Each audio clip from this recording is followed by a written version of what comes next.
How does an anxiety therapist, an anxiety podcaster, who is also a former anxious person, talk about this stuff all day long and not get re-triggered into anxiety? Well, it's a question I get asked all the time. And this week on The Anxious Truth, I'm going to answer it. So let's get to it. Hello, everybody. Welcome back to The Anxious Truth. This is episode 345 of the podcast. We are recording in June of 2026. For those of you watching or listening in the future, today we're going to talk about how a former anxious person, that's me, I used to suffer from panic disorder, agoraphobia, OCD, depression for many years of my life, on and off. I've talked about that. How does somebody like me wind up talking about anxiety all day long as an author on the topic, a podcaster, an anxiety therapist, and not get re-triggered into a state of anxiety? People ask that all the time. How do I stay recovered? Drew, aren't you worried that it's going to come back? Aren't you worried that you're going to get resensitized? Aren't you worried that you're going to have a setback? You talk about it all day long. And the answer is no, I don't worry about that for even a second. It's not a concern in any way. And I want to tell you why, because I think it really matters. For those of you who are still working on the recovery process or the desensitization process, you probably really care about how I manage to stay recovered. So we're going to talk about that. Before we get into it, just a very quick reminder that The Anxious Truth is way more than just this one video or this one podcast episode. If you go to my website at theanxioustruth.com, you will find all the other goodies. I would strongly urge you to take advantage of all or most of them. Especially the Disordered podcast. The Anxious Truth I do every other week. Disordered comes out every week. I do that with Josh Fletcher. He's an anxiety therapist in the UK. You can find that at disordered.fm. But if you check out theanxioustruth.com and disordered.fm, you'll find all the other resources. Take advantage of them. They are here for you.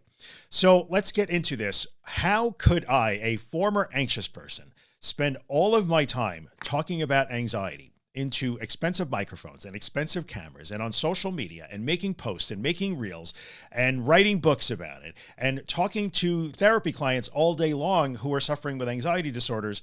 How does a person like me not wind up anxious again?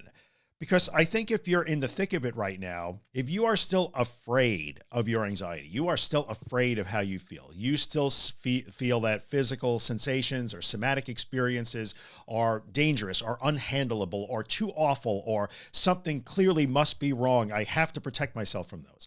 Or if you find yourself stuck on particular thoughts, this thought is so scary, this thought triggers me, I have to prove it wrong, I can't let it happen, I have to get away from it, I have to drown it out, I have to be distracted. If you are suffering from health anxiety, I cannot even think about my health. I cannot hear references to people who are sick. I cannot hear mental health references, right? If your health anxiety centers on your mental health. If you have dementophobia, I cannot hear about insanity. I cannot hear about people in psychiatric institutions. I can't hear people who have a lot of anxiety or depression because I think they might snap and that will make me think that I'm going to snap. If you are still in that situation, maybe your OCD is raging, like you're still in that situation where it feels like ritualizing and compulsing. You don't want to, but it still feels like the safe way to go, because in the end, you feel like your body and mind are making sensations and thoughts and emotions that you must follow as signs of urgency or emergency or destruction. And they feel like instructions and you can't resist them and you have to do what they tell you to do. Then of course you would think, how can somebody possibly talk about anxiety and deal with anxious people and hear about their triggers and hear about their panic and hear about their OCD all day long and not get triggered?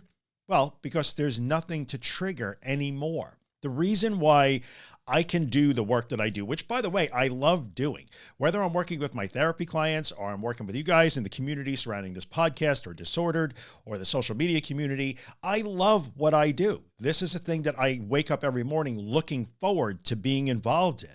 The reason why it is in no way triggering for me is because I have learned that I don't have to be afraid of thoughts that my mind makes. I don't have to be afraid of big emotions. I don't have to be afraid of my own body. I learned that through the process of recovery or desensitization when I had to do this work myself. So while I am very fond of reminding anyone who will listen, whether it's to my podcast or YouTube videos or my social media posts, I'm very fond of reminding you that my personal experience is qualification for literally nothing. It is no qualification for helping you. I can tell you that my lived experience is what got me to the point where I can do this kind of work and not give it a second thought. I like helping people because when I hear their struggles, it does not trigger anything in me that I have to fear. Like, I am not afraid of my body. When I went through my own experience of recovery, or the desensitization process, whatever way you like to call it, I learned that it's okay for my heart race. It's okay to feel like I can't breathe. It's okay to have tingly feelings. It's okay to have muscle twitches. It's okay for my tummy to rumble. It's okay to feel off balance. It's okay to feel depersonalized or dissociated, if you will. It's okay to have thoughts about death. It's okay to have thoughts about insanity. It's okay to wonder about my health. All of those things are okay. None of those in my world now, like very different than what my world was many years ago when I struggled. Those are not emergencies. They are just a normal part of being alive. So let me clarify something, because I think sometimes, especially if you're in the helping profession, if you're a therapist yourself or a counselor, we're told all the time, like, hey, you know, if you're going to do this kind of work, you have to make sure you have good self-care routines. You have to protect yourself against burnout, compassion fatigue, and vicarious trauma. So when I am working with my therapy clients, or even if I'm interacting with you guys, maybe it's in the disordered community space or in the comment section, and I hear heartbreaking stories or really difficult stories, maybe terrible things have happened to people and they feel comfortable sharing them with me. This is particularly true when you're a therapist and you develop a bit of an intimate relationship with your clients. I hear terrible things all day long. Those do, in fact, make emotional reactions in me. Like, the process of recovery from an anxiety disorder doesn't create a robot. Like, I'm not completely immune to feelings. I have feelings. I have emotions. When I hear people talk about their anxiety, I have memories of what that felt like. When I hear people talk about the things they've gone through, maybe the terrible trials and tribulations or abuse or struggles or trauma in their life, I have emotional reactions to those things. But unlike the way I lived in the 1990s and the 2000s, I don't fear those reactions anymore. So when you no longer fear your own body and your own mind, including things like anxiety responses, fear responses, stress responses, big emotions, exhaustion, fatigue, stress, or even panic, when you don't fear those things anymore, then why would you worry about them coming back? I often say that, you know, people will say, well, how can you, Drew, you say you have panic attacks sometimes. Well, I mean, I haven't had a full panic attack in a very long time. I'm happy about that, but I might have one today. I have no idea if I'm going to panic today or not. I don't think I will, but hope I don't, but maybe I will. Whether I do or I don't, I mean, it would certainly be disruptive because I have a full day in front of me, so I prefer not to have it happen, but it's not something that I will sit at my desk and stop and worry about. Like, oh, I hope I don't panic. How can I prevent my panic? How do I make sure I don't have a panic attack? Well, why is that? Because, and a panic attack is just one example, by the way, if I were to find myself in the middle of a panic attack, I know what to do with that. And while it's very uncomfortable, and at the peak of that experience, I'm going to be afraid like I used to be. It's not like I'm not afraid of that, but I'm going to be able to let it pass really quickly. I'm going to give myself some time to sort of physically recover, because there's always a bit of an aftershock. Chemistry is chemistry. And then I'm going to get on with my day, because it did not indicate that something is horribly wrong with me or my life, or that I don't have to engineer my whole life around that.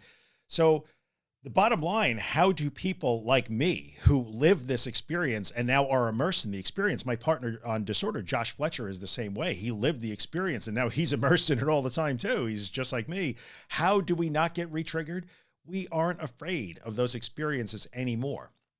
Remember that in anxiety disorders, the problem isn't that somebody is anxious or afraid, or that their body is doing anxious body things, or that they're having scary thoughts, or that they're having big, powerful emotions. That's never the problem.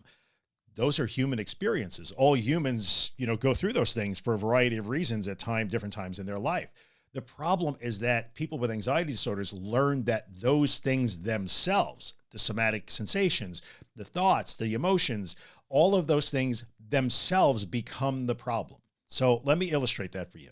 As a working therapist specializing in the treatment of anxiety disorders, if I sit with clients today, and I will this afternoon, I'll sit with, I think, 5 clients today. If I hear them talk about triggers or panic attacks or OCD or their scary thoughts or fixation on death or existential things, which I used to be really crippled by, that was a problem for me.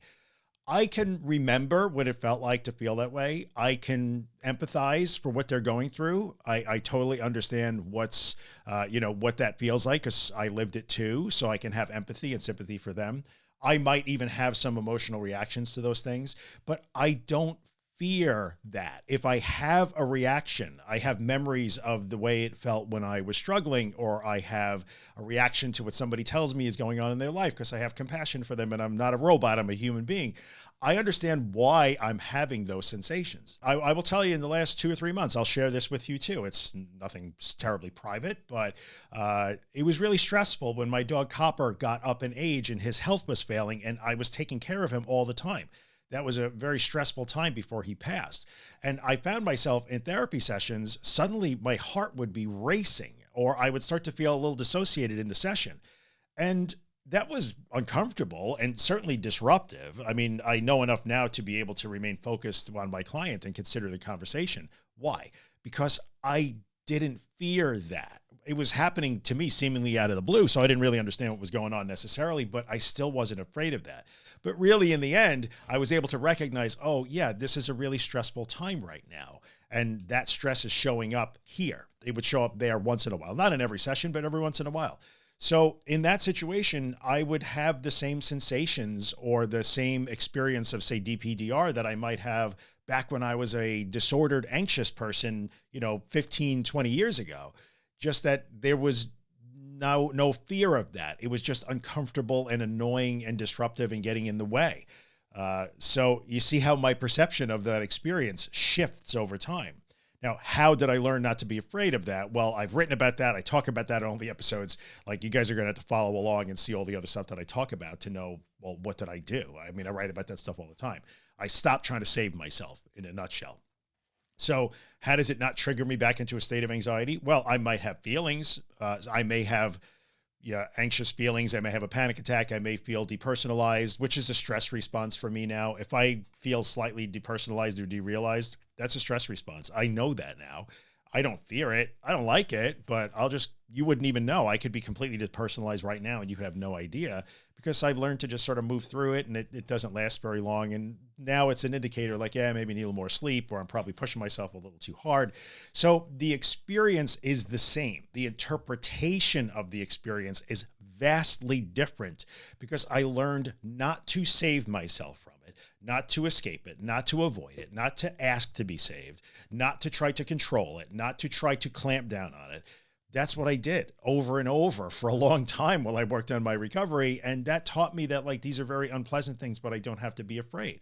So now I might experience anxiety, anger, guilt, regret, sadness, like all of the things, like big empathetic responses to people telling me things that are happening in their lives. But the response themselves, the things that my body and mind do, they are not disasters. One of the best things that I can use to illustrate that would be, for me, OCD latched on strongest to existential issues, right? I would get absolutely crushed for weeks at a time by thoughts about existence and the nature of existence, and is there life after death, and why am I even here, and what does it all mean, and everybody that I love, not just me, but everybody that I love is going to die one day and we won't even be here, and what's the point? That stuff would pin me down for weeks on end, and my compulsion would be to loop through it again. It was mental compulsion over and over and over, and then I would furiously try to research the afterlife and life after death, and I was desperate to get away from this horrible feeling of dread that those thoughts gave me. I can have those thoughts now, and they're still uncomfortable, because nobody likes to confront their own mortality or the mortality of their loved ones or the temporary nature of everything in existence. But those thoughts are actually fascinating to me now. They're still uncomfortable, but these are discussions and debates and literature and philosophy that I actually enjoy being engaged with now. I think if I can point at one thing in my status as a recovered person, if you will, that indicates the biggest shift, it's not that I'm not afraid of my heart anymore. It's not that I don't care if I feel air hunger, which maybe I will feel if I'm overtired. It's not that at all. It's the fact that a whole area of interest, an entire topic that human beings have been pondering and considering for thousands and thousands and thousands of years, was an absolute nightmare abyss for me, and is now an area that I actually am greatly interested in and spend a lot of time exploring. So same topic, same discomfort over the idea of my own mortality and the mortality of my loved ones and the temporary nature of everything in existence. Yet look at the way I relate to it. It's very different. So when people ask me, how can you possibly be immersed in the topic of anxiety and anxiety recovers and triggers and symptoms and trauma and terrible stories and people's mental health, how can you be immersed in that all day long and not somehow have a setback or be re-triggered into a state of disordered anxiety? Because there's nothing to fear. And I often will use the silly, facetious kind of example of a chicken salad sandwich. Imagine that you're sitting watching this video on YouTube or listening to this podcast, whatever you're doing, and suddenly a chicken salad sandwich just bam appeared in your hand. In your right hand, suddenly there's a chicken salad sandwich. Is that something that you worry about happening? If I talk for the next 2 hours about how I make chicken salad, which by the way, I don't make chicken salad. I maybe should, but I never do. If I talk to you about chicken salad recipes and put all kinds of links on the screen and in the podcast show notes about chicken salad and sandwiches and pictures and videos, and I had people tell you about their favorite chicken salad sandwiches, and there was a possibility that a chicken salad sandwich might miraculously appear in your right hand, would you worry about that in any way, shape, or form? And the answer is no, because you do not fear chicken salad. I mean, I don't think you do. There might be somebody listening that has a chicken salad phobia. Don't know, but just substitute the food of your choice. You don't fear that. So it's not something that you would ever worry about.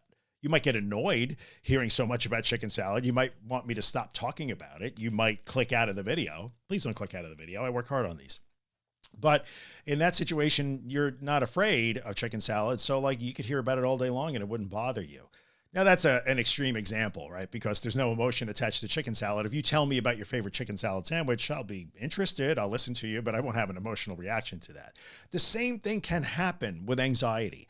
Right now, you cannot fathom that because you still have a relationship with your own body and mind that sees them as enemies or threats, or they have betrayed you, or you can't trust your body and mind anymore. But when that relationship changes, then you won't have to fear them anymore. So you can't look at, say, my current experience in 2026 as somebody immersed in anxiety all day long and a former anxious person and scratch your head and wonder what miracle is it that he could hear this all day and not get re-triggered. Well, I'm not in the same position that you are in now. I have a vastly different relationship with my own body, my own mind, my own thoughts, my own emotions. You don't have that yet. You're building that, and I know you can do it. You're listening to this podcast because I'm sure you're working on that, trying to find ways to work on that. But when that relationship does change and you recognize that you no longer have to fear, control, or avoid yourself, then there's nothing to trigger you because, I mean, there are times when I want to take a break like anything else. Like I can't talk about anxiety 24/7. I have other interests. I have time off, of course, like any human being would need, but that's different. That's not because, oh, I have to get away from it to protect my recovery. I have to guard my recovery. I can't hear about this. It's not that at all. It's just like I need time off. I want to take a vacation because everybody should take a vacation, right? Everybody should have other hobbies and interests. This can't be what I do all the time. You probably can't fathom that because right now you still see thoughts or somatic sensations, symptoms, or big emotions as the enemy or as unhandleable or disasters that you have to try to avoid or prevent. But when you don't see it that way anymore, then it doesn't matter. You might not choose to become an anxiety podcaster or an author or a social media content creator or a therapist. That's okay. You can go back to whatever life you think is right for you, but know that it would be okay for you to watch the movies right now you're afraid to watch. It would be okay to hear somebody talk about their mental health and you wouldn't be triggered or dragged down by that. You might actually have empathy or be able to help somebody with that. So everything changes. How do I stay recovered? How am I not triggered by talking about this stuff all the time? I don't fear it anymore. I don't even fear that the topic that was most fearful for me. So I'm not saying this. I didn't spend 18 minutes talking into this camera and this microphone off the cuff. This is kind of old school anxious truth, by the way. I didn't make this episode. I made it to answer the question. I didn't make the episode to brag about like, oh, I'm so great. I learned to overcome my anxiety. It has nothing to do with that at all. I promise.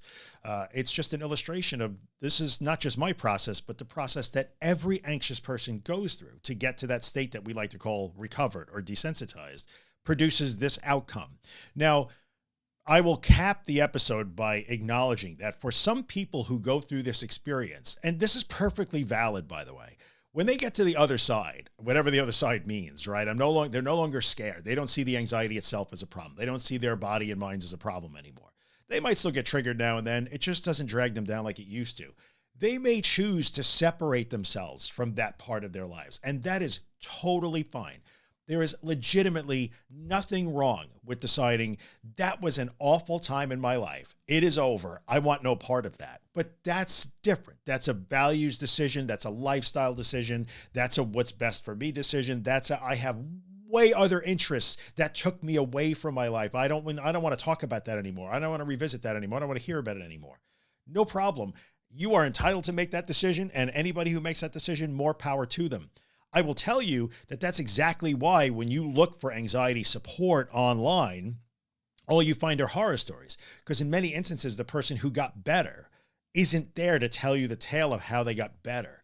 They left because they don't want any part of that anymore. It's behind them. They don't have to deal with it. They want to go back to living their lives. So people who do that, no problem. If you get through this problem and you leave it behind and never think about the anxious truth or me or Disordered or Josh or your friends in the anxiety support groups, if you never think about that ever again, that is totally cool. And we would all want you to have the best possible life. So it's totally fine to completely leave it behind, but you wouldn't do it out of fear. That's the difference. So that is 20 minutes. I didn't think I was going to get 20 minutes out of this, but I think it was really important to describe that. I cannot stress enough how important it is. Foundational principle. We learned that we might get triggered into a state that's uncomfortable, physically, mentally, emotionally, but we do not have to treat that as unhandleable disasters that we must avoid, control, or somehow manage actively. That's not the point. When we learn that those things come and go, like every other human experience, everything changes because then we don't fear it anymore. Then you could become an anxiety podcaster with an expensive microphone and a successful therapy practice and never get re-triggered. So I hope for those of you who have been wondering about that, and for those of you who wonder about how life would be for you, will my recovery be fragile and tenuous? Will I be easily triggered back in? The answer is no. If you finished a job and you truly learn that you can completely surrender to these experiences and they will not take you down, you can handle them, you can let them peak and fall and go away on their own, everything changes. And while that sounds like stupid guru and influencer speak, I really mean that because that is actually what happens. So that's it. I don't really have any tips or tricks for you. I don't even have anything to give you at the end other than the encouragement to just keep going. And remember, keep your eyes on the prize. We're not trying to get rid of your anxiety. We're trying to help you build a new relationship with your body, your mind, and your thoughts. They are not your enemies. You don't have to fear them. You don't have to try to forcibly control them, and you don't have to avoid them. That's a game-changing kind of thing. So keep your eyes on the prize and keep moving toward that, because every step you take toward that matters. It gets you closer to where people like me are. That's what we want, right? So if you're listening to this as a podcast episode on Apple Podcasts or Spotify, and you're so inclined, maybe leave a 5-star rating for The Anxious Truth if you think the podcast deserves it, because I appreciate that. And if you really, really dig the podcast, maybe take a second and write a couple of lines in a review, because then it helps more people find the podcast, and then more people start to learn about these principles. And that's why I do this to begin with. And of course, if you're watching on my YouTube channel, hello YouTube, consider subscribing to the channel or liking the video or something like that, because YouTube does not like mental health. And like guys like me spend a lot of time making these videos, and then YouTube absolutely buries us in the algorithm. So take a second and maybe hit the like button or subscribe to the channel. It's just a click for you. It means a lot to me because it tells YouTube that you appreciate this kind of content on the platform. Anyway, thanks for listening. I appreciate that. I'll be back in 2 weeks with another episode of The Anxious Truth. Oh, I think next episode, Kim Quinlan is on. So it's going to be a good one. And of course, if you want more than this, which you're welcome to, go to my website at theanxioustruth.com and listen to the Disordered podcast, which comes out every Friday with Josh Fletcher. That's at disordered.fm. So check that out. Thanks for hanging out, guys. I'll see you in another 2 weeks. Take care.